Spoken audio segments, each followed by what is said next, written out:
আসসালামু আলাইকুম। আমি MD Shamim and travel blog থেকে শামীম বলতেছি।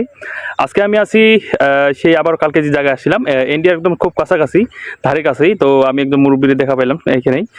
তারা জীবিকা নির্বাহের জন্য এখানে পাথর, বালি ইত্যাদি নানার অনেক কিছু ওঠায়। তো তাদের কাছ থেকে শুনবো আসলে যে এখানকার আসলে জীবন জীবিকা কেমন এদের, এনারা কি প্রত্যেক দিন কি এখানে ওঠাতে পারে কিনা। তো আপনি বলেন যে এখানে আপনি যে পাথর ওঠান কোনো কি সমস্যা হয়, এরকম কোনো? না, সমস্যা হয় না।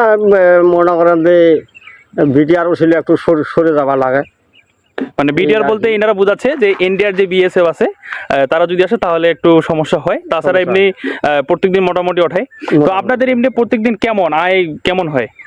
আর বয় মনে করেন যে 500-700 টাকা হয়। 500-700 টাকা ওনাদের হয়। হ্যাঁ, তো এটা দিয়েই তারা আর কি জীবিকা নির্বাহ করে। কিন্তু আমাদের শহরের বা আমাদের মানুষের যা আমরা প্রতিদিন যদি 500-700 টাকা হয়, সেটা কিন্তু আমাদের চলে না বা হয় না।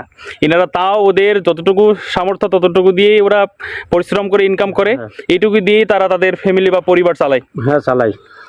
আমার ইলাদে কিস্তি মিস্তি আছে, ইলাদে খাই, ইলা ভরণ পোষণ সব কিছু ইলা আমার সব কিছু। যে আচ্ছা ঠিক আছে, তাহলে দোয়া করবেন আমার জন্য।